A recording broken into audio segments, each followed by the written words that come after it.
Tub Talks with Damon on location in Washington, D.C. at the U.S. Conference of HIV and AIDS. And my very special guest in the tub is legend, leader, innovator, speaker, and all-around incredible person, Reid. How are you? I'm good. How does it feel This to is be new. here? Well, I'm so glad you're taking time to do this, and I really appreciate you being here and sharing some of your experiences and taking time during a conference, because there's like 20 other things he could be doing right now, but he's going to take some time to talk to us in the tub instead. So thank you for being here. Malcolm, the first thing I ask all my guests is, what do you like most about your body? I guess my smile. Yeah. I like to laugh. I like to smile. Yeah, I guess that would be it. Yeah, show the people your smile if you don't mind. Yeah, it's a good smile. I mean, that's the smile that I see. You know, I see you through these conferences, and it's always smiling, always this glow, always this great energy that you bring. Right. And sometimes we're surrounded by like 100 people, but your smile always stands out. That's actually how I found you the other day, because it's like, where's that? Right. Your smile is like Right there. So I you told really them bring the other day, I told them, the people on the USPL HIV caucus, I told them, I said,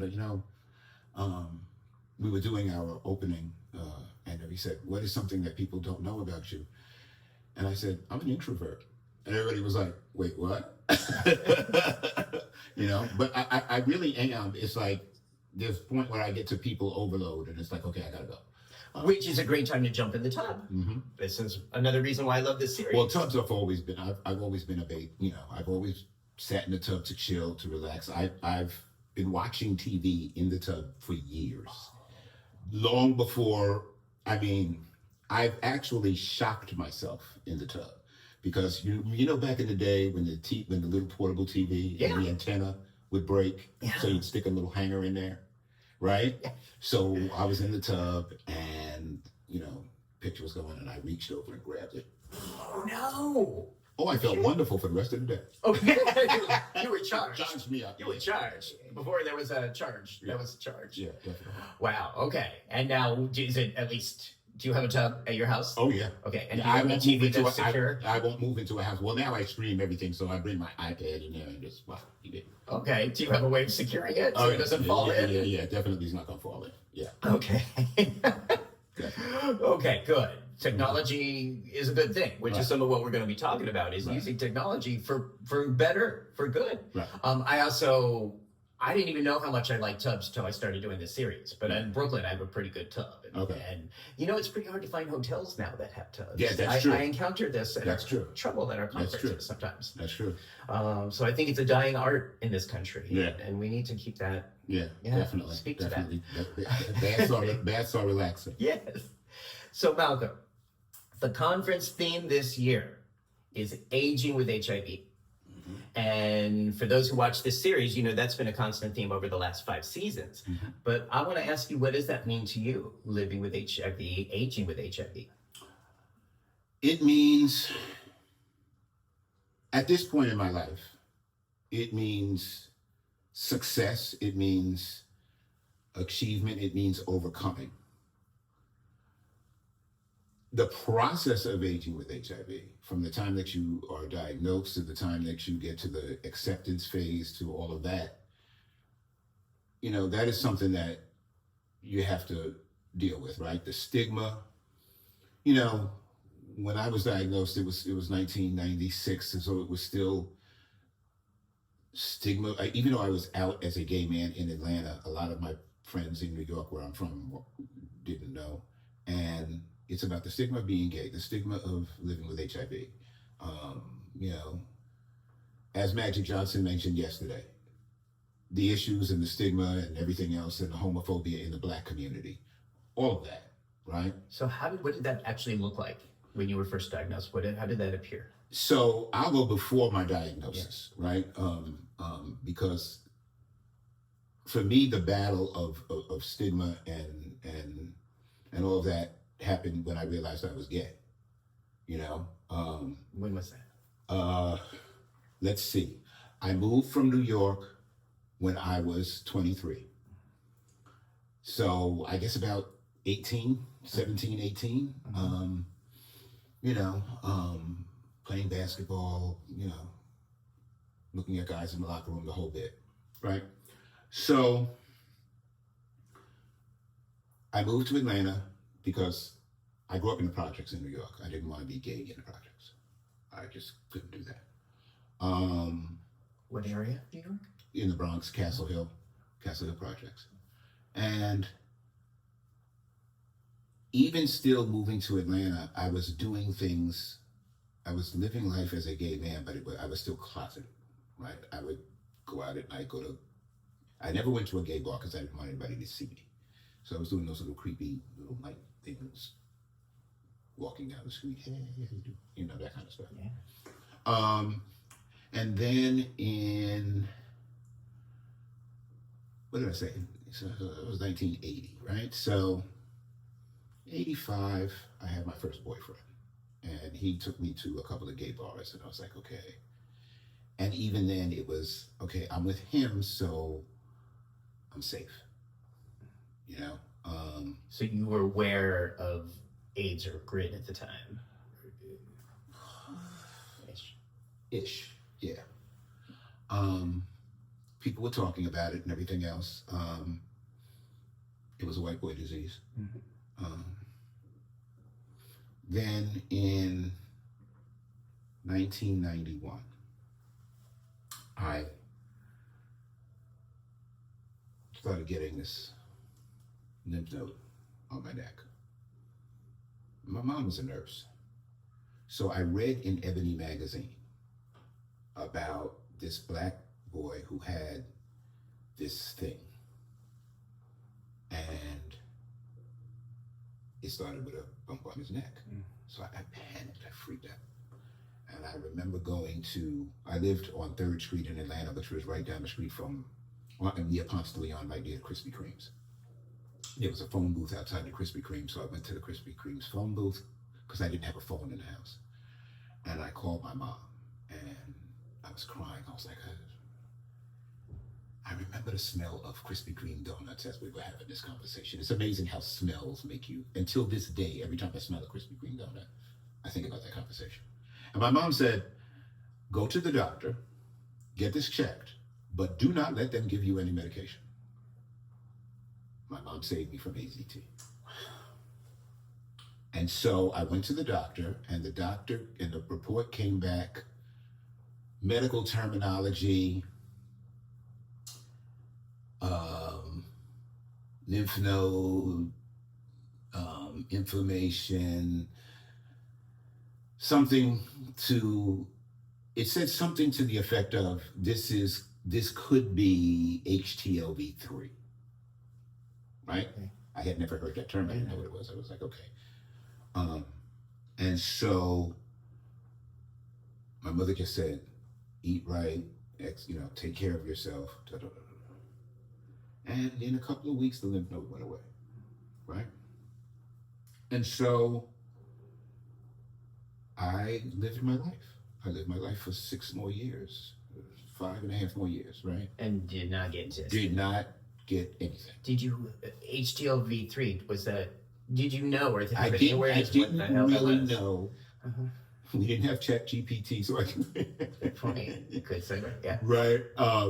So I didn't know, but I didn't know, but I knew.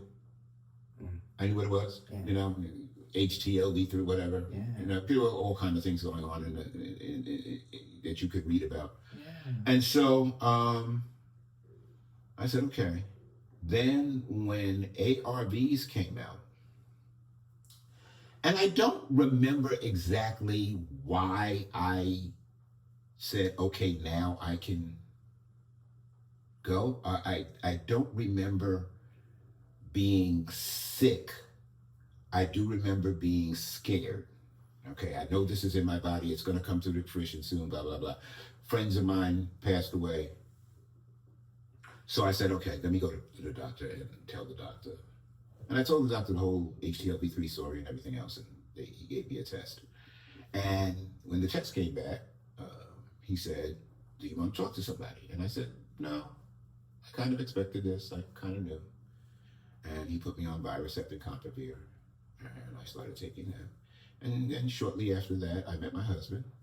And, um, back then, you didn't really talk about it. It was like, okay, I'm not coming.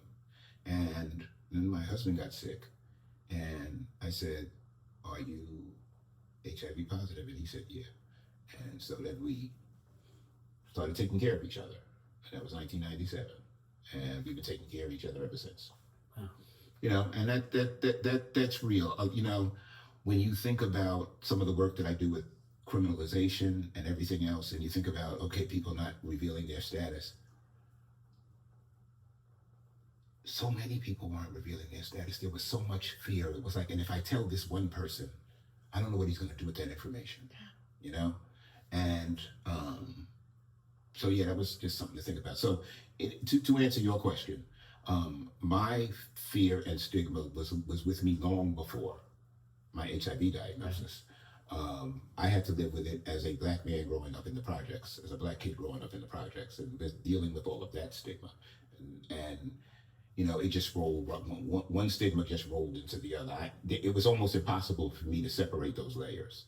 I understand intersectionality, but when you're living through it, it's like everybody hates me, everybody's going to be scared of me, da da da da da da da da da. And it's not whether you're gay or whether it's you're gay, you're living with HIV. From the project, you were faggot, blah blah. So, yeah.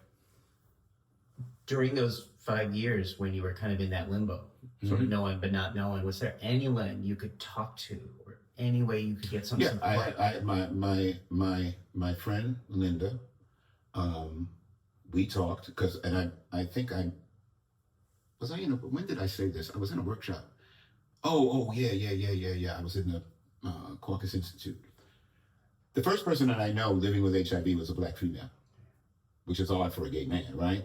But Linda was the first person I knew living with HIV, and she was diagnosed in the 80s. And so we worked through that. So definitely talked to her, but she was probably the only one. Your mother also kind of had my mom. Yeah. Okay, so you didn't have to carry that all by yourself that entire time. No, but it felt like it. Even though you're talking to somebody, you still feel alone. What was dating like during that time, in that kind of limbo phase? Well, I was still in that. I still wasn't out, right? And so dating was hookups, that kind of stuff. Okay. I had my friend Jay, whose ribbon I put on the blanket. Me and my friend Jay would, go out together, cruising, hanging out, da da da da da. I still didn't go to bars that much.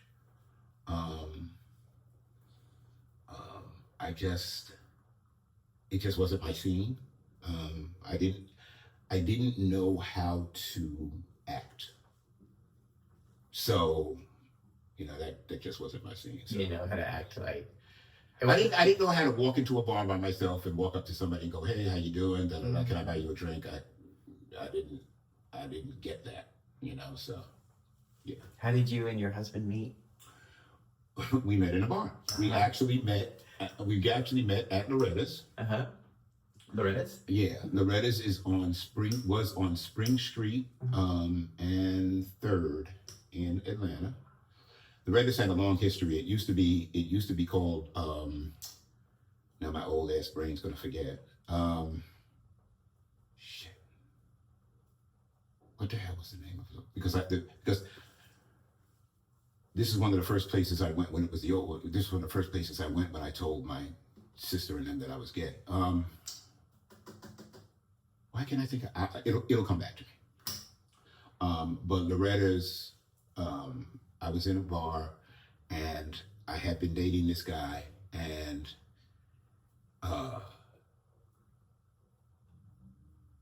it was one of those times, never listen to your single friends when you're looking for a date or you're looking for somebody to be with. I had been in a relationship. This is got to rewind the tape. Okay. So I was in a relationship. That relationship broke up. My friend said to me, all of your relationships start with sex. You always meet guys, you have sex, and then you're in a relationship. I said, I can't help it if I'm good. That's right.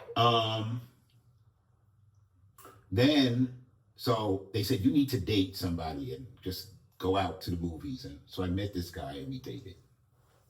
We dated for about a month. We finally had sex. It was horrible. Mm. You know what? I hope you might have to edit this part out because I don't want this person to see that. But anyway, you're like, no. But anyway, so I was like, fuck, what am I gonna do? So I said, okay, I'm going out. So I went to the Reddit's, and I walk into the Reddit's and hanging out with a friend. And this is like after the bad sex? Yeah, okay. Yeah. It was a couple of days after. Oh, okay. It wasn't like it wasn't that night. A couple days. No, it wasn't that night. And so I look around and I was like, oh shit, there he goes. So they had just built this upstairs, this beautiful big upstairs bar. So I told my friend, I'm going upstairs. So-and-so is here. I don't feel like messing with him. I'm going upstairs. He said, okay.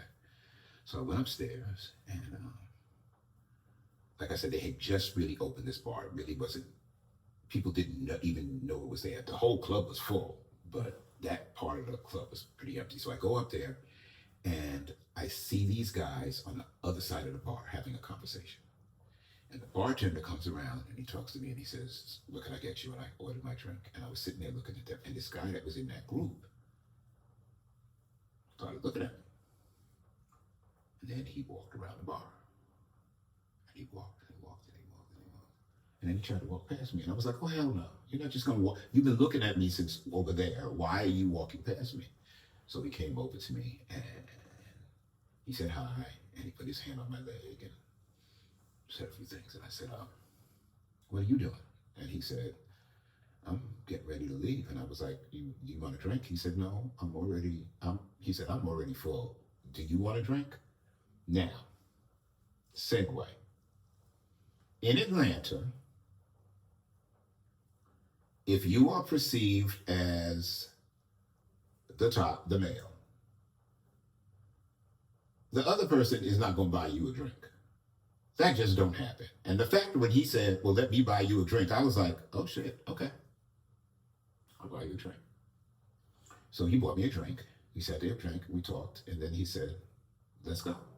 And I said, where are we going? And he said, we can go to my place. And I was like, no. I said, my place or yours? And he said, well, where do you live? And I said, I live in College Park. And he said, oh, I'm much closer. I live on Buford Highway. And I said, okay. And I went downstairs and I told my friend, I said, you need to come with me and get your jacket out of the car because I'm leaving. He said, bitch, you just went upstairs. I said, yeah, sure, it don't take long. And went home and we have been together ever since. Wow. You know? Wow. That was 28 years ago. So it's a strong sexual connection that led to this 27 years. Yeah. Relationship. It's beautiful. And, you know, we had a lot in common that night. Not only did we have sex, but we had music in common. He had all of these CDs and he was just playing all of these CDs, and because we're 3 months apart in age. Right? So, yeah. So. Wow. How old are you now? I will be 68 years old in 2.5 weeks on September 17th. Okay. Wow. Mm-hmm. So that is, you know, I love that lesson, and I'm very much a fuck first kind of person too. It's like, for the reasons you said, if you I may not have sexual chemistry with someone, or there may not be, may be good friends with someone, they might be a fine person, but that spark might not be there. Right. Sometimes with people with whom there's great sexual chemistry, there is other stuff. Right. Sometimes there's nothing else, right. and that's fine too. Right. But I do think it is through sexual connection and chemistry that we often find people who we bond with in a deeper emotional, spiritual way. Mm-hmm. And that's sometimes just the order that it works. And I think that's a beautiful thing. Yeah, exactly. Yeah. So then, all right. So when did you first start being open about living with HIV or gay, or was that at the same time? Yes. So, worked for a major telecommunications company for years. I'll tell you the peach cobbler story. So every holiday, Thanksgiving, Christmas. You know, when you work in an office atmosphere, everybody chips in, brings food, you have potluck, blah, blah, blah. So every year, Stuart would make peach cobbler. Stuart would make the bomb peach cobbler. So I would bring the peach cobbler. And they were like, Malcolm, you making peach cobbler? And I would always say, I didn't make the peach cobbler. And they were, who did? And I would never tell them. And so for years, there was this ongoing mystery. Now, I'm sure they were talking and saying, oh, he's gay, he got whatever they said. But they never said it to me. And I never said it to them. So one day, I can't remember what year this was, but one day, I forgot the peach cobbler. I left it home. We lived a few minutes from the office. I called Stuart and I said, babe, I forgot the peach cobbler. Can you bring it? And he brought it over. So when he pulled up in front of the building, all the girls in the office was standing outside. So he got out there. And they were like, is that who makes the peach cobbler? And I said, yeah. And this one lady named Michelle, who I love to death, she was the only person that was forthright, said, is that your boyfriend? I said, uh-huh. And she said, she just walked over and hugged me. She said, I knew it. And so ever since then, you know, I was out as gay. I never came out to anybody at work about HIV. That wasn't gonna happen. How old were you when they oh my God, figured Stuart out? that was, let me see. We moved to Alpharetta in 2004. So 2010, somewhere around there. Okay. Yeah. Okay. Yeah. So by that point, you were, I'm trying to do the math, you're in your early 50s. Right. Late 40s, early 50s. Yeah. Okay. Yeah. So you, even back then, see, it's interesting because the side of you I know is someone who's so out. Right. And open. Right. But I'm hearing like, and that's a fairly recent development. Yeah. Yeah. Exactly. Are you comfortable? Do you want to move? A little leg thing. No, I'm good. I'm good now. I'm good now. Okay. So this side of you is fairly new. You're 68 now, and you really started fully coming out. Well, and like I said, and again, I said this again in another meeting. I was always out in my personal life, but I was always closeted at work. You weren't at conferences and writing articles. No. I wasn't. The activist. I wasn't. No, because I didn't even know about any of this because I worked for a good company. I had great insurance, and you know this is a story that I tell all the time. I had good insurance. I had a good doctor. My infectious disease doctor took care of everything, and you know I went to her. I got my medication. I took my medication. My husband was living with HIV. He took his medication. We went to the club. We had a good time. Yeah. Right? So socially, we were out. I always had a good network of gay friends, and da-da-da. So, but when I went to work, that wasn't nobody's business. And thank God we didn't have social media the way we do now. Yeah. You know? So how then did this part, the community part, the activist part come about? So friends of mine started telling me about ADAP and Ryan White and all of this other bullshit. I was like, wait a minute. Help me understand. Every 6 months, you have to recertify that you are still living with a disease that there's no cure for. Is that what you're telling me? And they were like, yeah, but it's not that. It's that you can't afford the medication, you know. Oh, and the medication is $2,000, $3,000 a month. So you have to be certified that you can't afford that. Yeah, but then, you know, it's an insurance scheme. And I said, this is crazy. So I said, you know, and I had enough friends living with HIV that I was like, I need to do something because even as a Black gay man, I was privileged. I had insurance. I had a partner. I was like, I need to do something. This is crazy. So I was on a cruise, and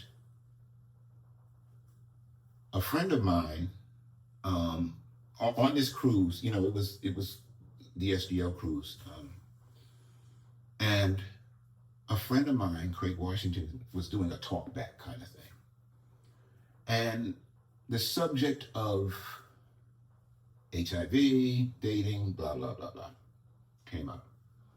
And I don't remember how.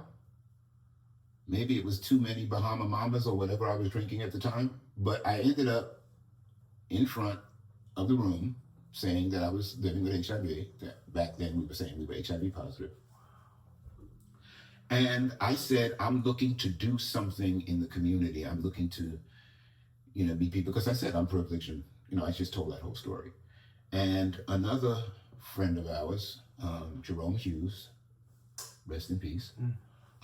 Jerome came up to me and he said, I want to talk to you about a group that I'm in. And he introduced me to what was then, what was to become Thrive. And so, joined the group, and I said to the executive director after I had gotten involved in the group for a while, and I said, and I started to look around. And I remember this too. I also was looking for purpose. I remember even I created a file on my computer called Purpose, a folder. And I was looking for things to volunteer for and for things to do. And I went to Georgia Equality. And at Georgia Equality, they were meeting at the Rush Center. And so I would go to Georgia Equality, and then I found out about this group called SAGE. So I went to see a SAGE meeting, and I walked in there, and excuse me, but all I saw was old white folks. Nobody looked like me. Yeah. So I said to Larry Walker, the executive director of Thrive, who was to become the executive director, Thrive hadn't even formed, and I said, I don't see anything out there for guys like me. And he said, well, start it. Mm-hmm. What you talking about, Willis? I don't know anything about nonprofits. I don't know anything about any of this. But he said, start it. And, I tell people all the time, when your heart is true and your head is in the right place, the universe will send you what you need. So was working through a couple of things, and there was a Gilead grant. Daniel Griffin called me and said, hey, there's a Gilead grant. Larry called me. He said, hey, why don't you work on this grant? Hey, I got these other two people. So Claude Bowman and Nathan Townsend, we sat down and we hammered out the guidelines for a program called Silver Skill that was to become called Silver Skills, and we hammered out the guideline for the Silver Lining Project. And yeah, because before that, I had started the group. It was called Men of Color something. I can't even remember what it was called. But anyway, we had a chat group and everything else. And then Darryl Branch did a photo shoot. And so all of that came together, and we started the Silver Lining Project. About how old were you at that point? That was 2018. Okay. Silver Lining, well, we started working on it in 2016. Okay. And the Silver Lining grant came through in 2018. It was part of the Gilead Aging Positively. So that was the beginning of your being called into your purpose. Yeah, basically. Yeah. So Stuart and I got married in 2015. Yeah. When marriage equality became legal. Yeah. We sat there, watched TV, and when it became legal, I got on my knee and I said, will you marry me? And he hesitated, and I was like, what was his hesitation? No, he was only playing with me. So he said yes, and by then, I was comfortable in my own skin. I knew who I was, and I knew who he was, and everything else. And for those people who are sitting there going, well, this man is married for 28 years, and he's sitting in the tub with this other man doing this interview. Me and my husband are very sex positive, very open, very, so this is not, I will tell him as soon as I leave here, I will say, babe, I just did a tub talk. I'm going to go, what? And we'll talk about this. But, that whole 2015, 2020 period, because once I start something, I have to put my whole head in it, try to figure out, okay, how do you do this? And one of my problems till this day, and I struggle with it every day, is asking for help. So I started a group, and I was like, I got to do this by myself. And I think one of the reasons that, people in the beginning some people came, some people didn't, was because I was trying to be too detailed. I was too Virgo. I was too, I wanted to give people information. I wanted you to come to there and read newspapers, whatever. But like I said, the universe sends you who you need. So DC Branch and then later Claude Nathan and Joe Robinson, they came and they helped make the group fun, right? So we all worked on that. And then after getting Silver Lining off the ground, I was still working at AT&T. Oh, I didn't want to say what the name of the, anyway. I was still working there and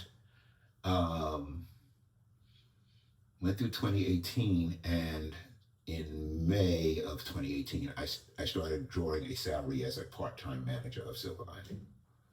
So I was working at AT&T in the day and coming in the evening working, 20 hours a week. And then in 2019, I became full-time.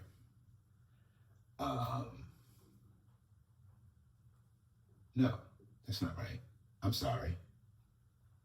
I'm getting my dates wrong because I retired from AT&T at the end of 2019. December of 2019, I retired from AT&T. So I was working. I became full-time like May of 2019. So I was kind of doing both things, but I could still do full-time hours because we did weekend stuff, blah, blah, blah. So then I retired, and then I became the full-time, I was a full-time manager and did that for a couple of years, and then became, in the next grant round, 2018, 2019, 2020, so in 2021, I moved on to become the director of policy and the programs director, right? With Silver Lining. The programs director for Thrive, period. Okay. So for all the programs. And then after that, several years later, became the director of policy and advocacy. Okay. Because that was always my thing. I always wanted to be in policy and advocacy and everything else. So so that's how that trajectory started. Tell us more about Thrive. What Thrive is. What Thrive was.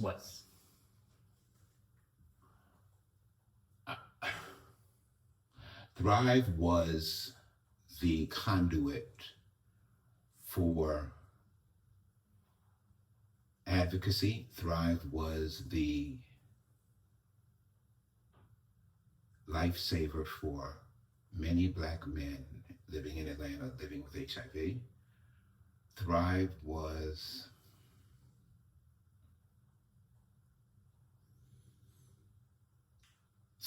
a place that you could go and know that everybody else in the room was just like you. And we hired people living with HIV. We built community for people living with HIV. It was started by Larry Walker, Dwayne Bridges, and Daniel Griffin.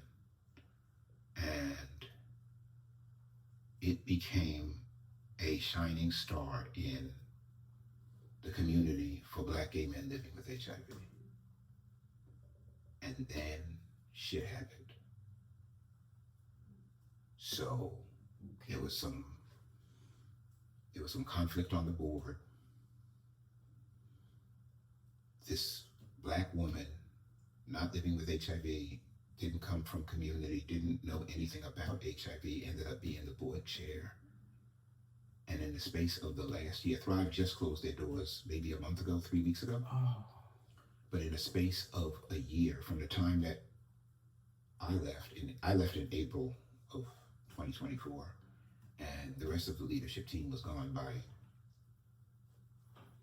July of 2024. And then most of the other staff, we just met. We literally just met. We took pictures, we hugged, we shared our stories, because a lot of us didn't get to tell. They never knew exactly why I left. And so I will tell it was so funny because, so this is one of these universe things, right? because I just said to them, I kind of want to get my story out there, but I don't want to. But I called, we were at so last year, the American Society on Aging and the INMAC Biomedical Conference happened around the same time. They were like 3 weeks apart, maybe 2 weeks apart. Biomedical was in Seattle and ASA was in San Francisco. I think, if I recall correctly, I think I was in Seattle, but it was like, come home, go right back. But I sent Larry an email and I said, hey, I'm now getting Social Security. I no longer need a salary. I can be a contractor. Larry was like, that's great. It will save Thrive some money. Got back home. I said, Larry, where are we? He said, I'm talking to the board. Got a call. I was in my car. Got a call. They said, the board says you can't go from W-2 to W-9 in the same year. I was like, okay. But then I thought about it. I was like, that's bullshit because we've already done it. I said, well, then maybe I'll go part-time. Larry said, okay, I'll talk to the board about that. But then, like, the next day or the next 2 days, Larry and I shared an office, and I was getting ready to leave work. And I said, okay, I'll see you tomorrow. Larry said, well, I'm taking a leave of absence. And I was like, what are you talking about? He said, I'm going to take a month's leave of absence. I need to get mental headspace. And I was like, okay. Are you okay? Yeah. I said, you're okay for the talk? Yeah. And then right after that, we started getting these emails from this woman. While Larry is gone, I am the interim executive director. Well, wait a minute, you're the board chair. How the fuck are you the interim executive director? Then they put a meeting on the calendar. It's like telling us all the things that we're going to change. And But then they said, we want each of you to write up what you do. Do a PowerPoint presentation about what you do. So I was like, okay, I need to be first because the next day I was leaving. Well, not the next day after they announced it, but that following Tuesday, I was leaving to go to DC because I was here with Jeff Crowley's organization over at Georgetown. They were doing a convening of people advocating for aging with HIV. So I said, okay, I'll go first. And I did my presentation. And members of the board were there. And one member of the board particularly said, well, before we start, you resigned, didn't you? And I said, no, I did not. I said, I told Larry that I did not need a salary anymore. I would work as a contractor and we could do some of the things. But we're not hiring contractors. I said, okay. And then Larry told me what you said. And I said, I'll go part-time. And he said, well, we don't need any part-timers either. And I said, so the blood, sweat, and tears that I put into this organization, you just want me to walk away? Is that where we're going here? Well, we've got another position for you. And I said, what is that? And he was like, equity advisor. I said, but it's a full-time position. Do you want that? I said, what is it? Send me a job description.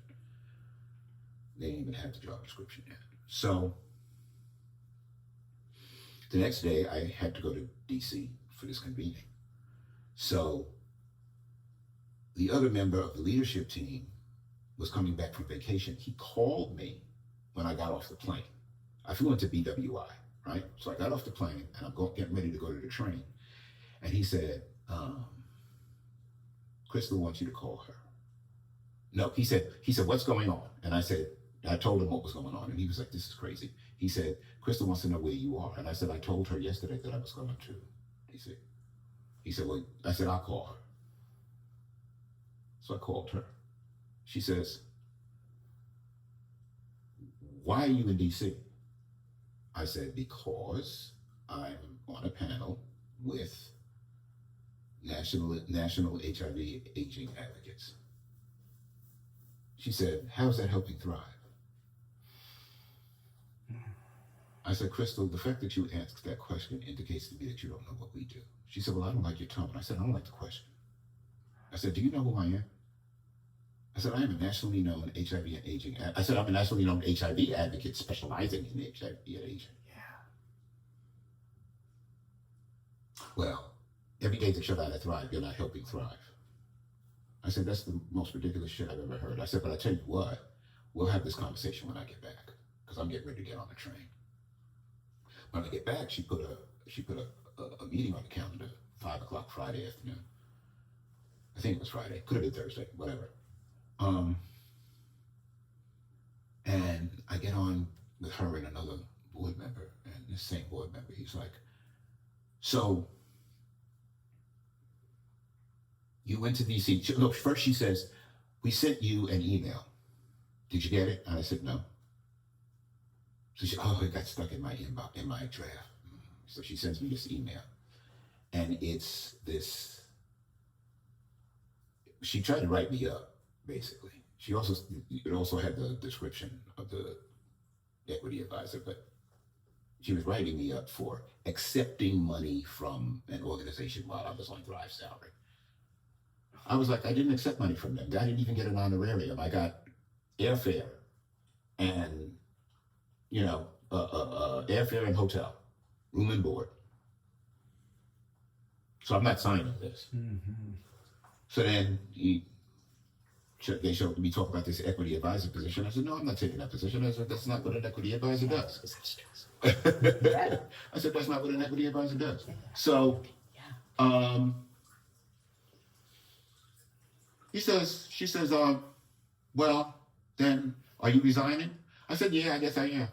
So then he says, well, what do you want the last day to be? I said, it could be the 30th, the 15th, or the 31st of May.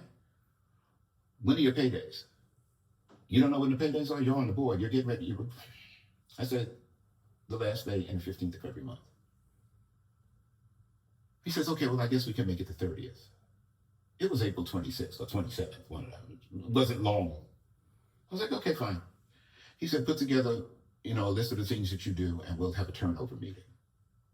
So on the 30th, we had a turnover meeting. And I went down the whole list of all the things that I did, and he kept saying to the other two executive team members, okay, who's taking this? Who's taking this? They were like, we're not taking this. None of us know. We're not doing any of this. So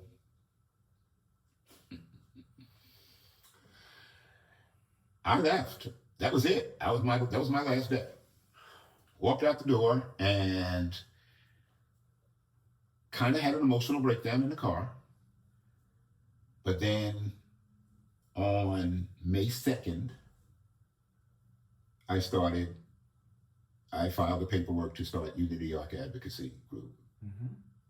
Because I had when I told Larry that I wanted to be a consultant, I had started that process. I was like, okay, if I'm going to be a consultant, I need a business, blah, blah, blah, blah. So I finally filed the paperwork and did all of that. And I'm not going to say I didn't look back, because it haunted me, it bothered me, and one of the young ladies that we worked with, that we just met, she said, another guy that we work with said, we never had time to grieve.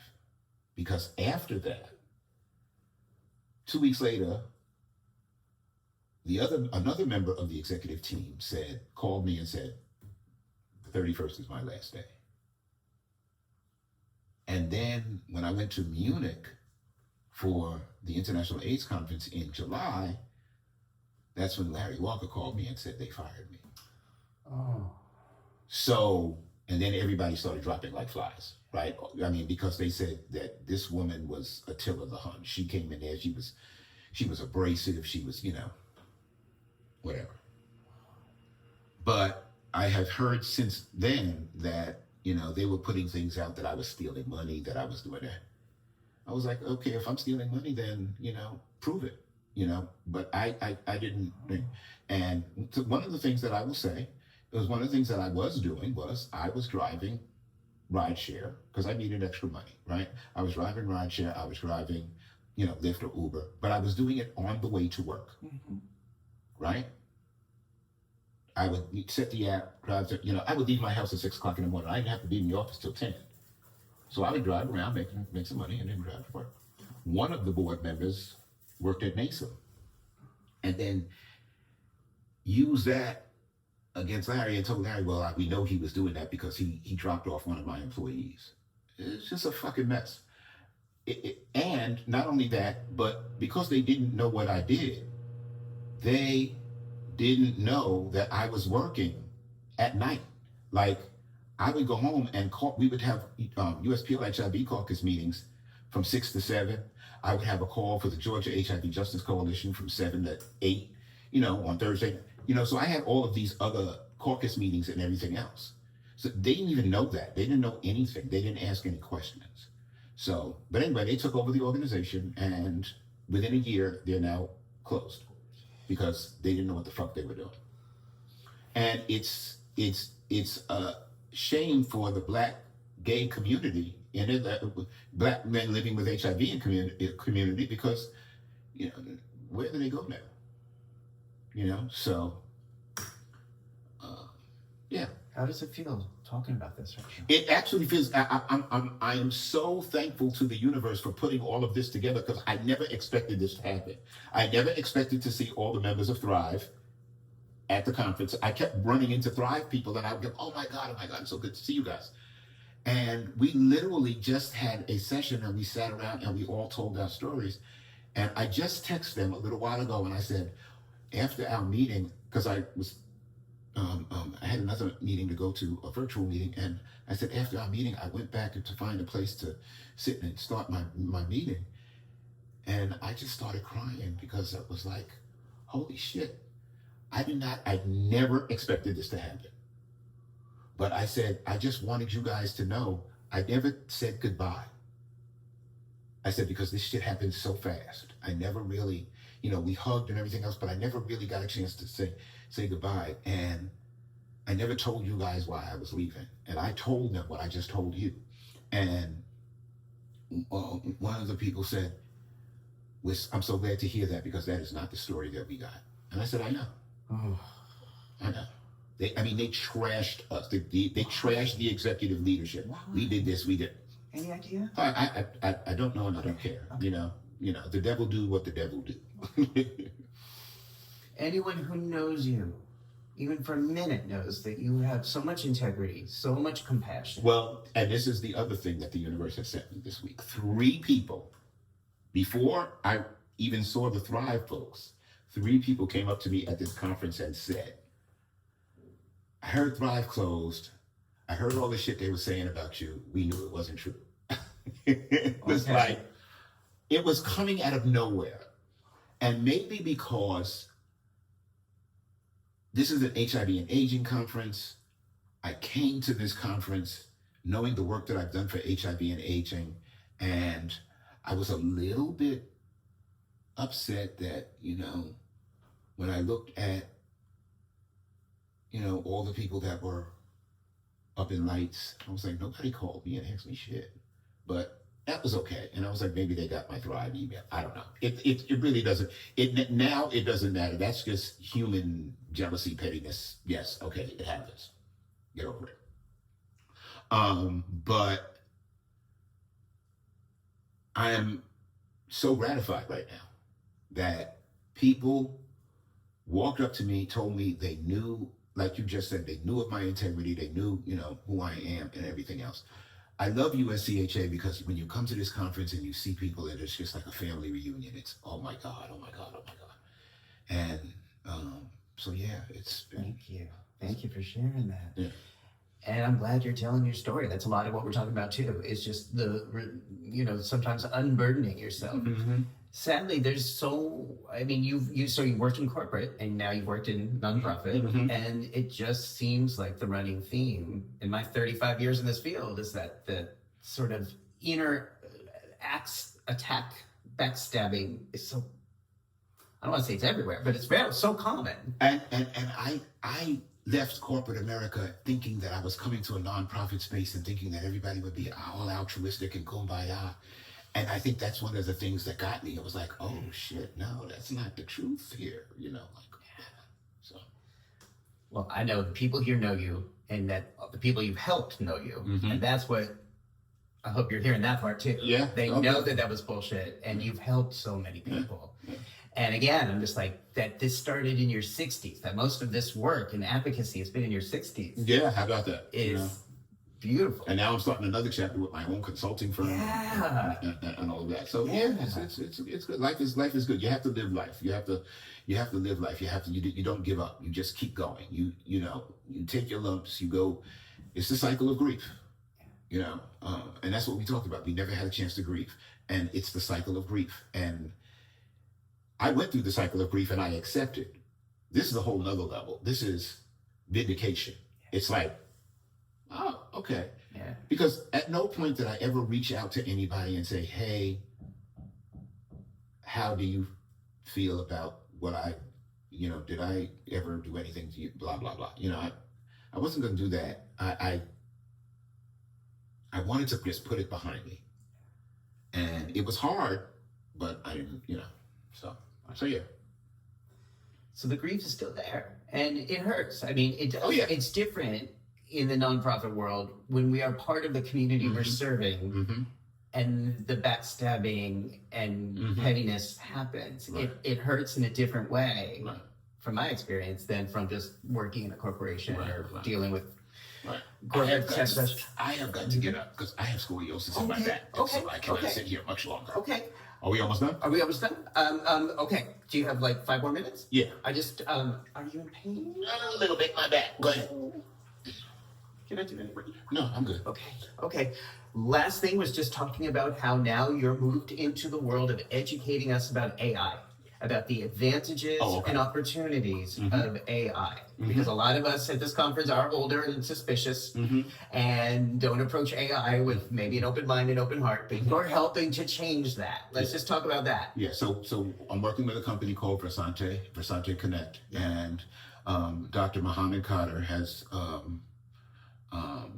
created an app that is called Awesome Buddy. It's OSME Buddy, and it's a buddy app that a person can have on their phone. It's not an app, I'm saying it's a chatbot, and a person can have it on their phone, and they can ask it questions about their health. And it's geared specifically towards, older people living with HIV who, are dealing with comorbidities. Hey, is this related to my HIV, or do I need to talk? And it will either allow you to connect with someone, receive information, or get what we call a chance score. It has a gamified section where you're going through the flow, and it says, hey, your chance score of syphilis is 67. You might want to go talk to somebody, right? And we're working with some providers to, provide some incentives or whatever. But like I said, because it's gamified, but you don't have to go through that flow. There's so many options. The main thing is that you can go through it anonymously. You do not have to give out any of your personal information. You just go through and say, these are my symptoms, blah, blah, blah. And it will give you the information. It'll either link you, direct you, whatever. Setting it up is about making sure that the providers know, hey, this chatbot is out there. This person is going to come to you with this code. When they come to you with this code, you can look to see what they said, but they still don't have your name and everything until they put it in their system. Wow. Right. So that data is going to be, put in their system no matter what. Would an app or a system like this have helped you when you were younger? Sure, because the fact the hardest part of stigma is knowing that you have to talk to somebody, right? How many times have you thought, oh, I got this, I don't want to, the whole doctor's visit, I don't want to go in there, I don't want to talk to the nurse. Now, when I say we're not eliminating that, you still have to go talk to a doctor. However, the whole identifying the issue, it's like, well, wait a minute. I can just tell this thing, these are my symptoms, this is what's happening, and it's going to tell me, yeah, this is probably, but let us anonymously link you. And you go there, and the person doesn't really have to say anything to you. They're just going to go, okay, let me see, okay. have a seat, doctor will be with you in a minute. That whole going to the nurse in the front desk and going, hey, I'm the, one of them gay people, blah, blah, blah. It eliminates all of that. Right. Besides that, it can be customized depending on where, what community you're in. It can give information about housing. It can give information about medical. It can give information about anything, right? Wow. Because all we have to do is, so for example, just say there is a LGBTQ center in Chicago. We go to the LGBTQ center, we tell them what's going on, and they say, okay, yeah, we can use this. And the LGBTQ center can say, okay, I'm going to go to this healthcare establishment. I'm going to go to these housing folks. I'm going to go to here. I'm going to go to the city of Chicago. And they all become providers into the system. And then when the users, who is for them it's free, when they start to talk through what their issues are, it starts sending, okay, hey, this person needs this person needs, and it may just send them an email and say, hey, here's some information for you. Or it may link them, whatever it is that they need. Yeah. AI is scary, but what I will say to people is that so is the internet, so is social media. I mean, let's go in history. Every new invention. Cars were of the devil. Yeah. Telephones. Lord knows what they said about airplanes. Yeah. Yeah. So, we're all going to die. We're all going to die. We're all going to die. Every day we're all going to die. Mm-hmm. Don't worry about that. Now, why I am good with this app is because I know who wrote it. I know who owns the servers. I know who owns all of that. Medicaid is getting ready to, in this new bill, they want AI to do certification. I don't trust Elon Musk. So, when you're thinking about AI, just like you're thinking about any other product, it's like, okay, where did this come from? Who built this? What is the data used for? And we're very transparent about what the data is used for, So yeah. So with this system, we get convenience, we get data, we get privacy, we get convenience. It's and not only healthy. That, but we live in a climate now where we have an administration that is at war with public health. And they're cutting funding left and right. And so CBOs, ASOs are going to be under pressure. Federally qualified health centers are going to be under pressure. Now we're giving you an option that you don't have to have that linkage person. Unfortunately, we don't want to build an AI system that does what people, AI is going to replace everything. But this is where we are, Yeah. And so, we have to make sure that people get served any way that we can. And this is an answer. Okay, so the link is going to be right down below for those who are watching this. I'm going to put the link down there so you can look this up and look at your chance score if you want to. No, actually, no. Oh, not yet. Yeah, don't do that. And I don't encourage people to. You can go out there and get a feel for the chatbot, but it has to be localized in your community. Oh, okay. Now, there is a lot of information that can come virtually, but the key is to making sure that we are talking to people in the community that can be providers. Right. So right now we're doing a test market in Chicago and we're doing one in Houston. Right. So if you if you use that QR code, you will be in the Chicago market. So we don't want to telling you to go to Soldier Field and get. You see what I'm saying? Okay. Yeah. So it's work. It's a work in progress. It's definitely a work in progress. But this is the future. We had some good conversations with some folks in San Francisco today. Yeah. And it's highly customizable. Highly customized. We can go into any area and say, okay, you build what you need, right?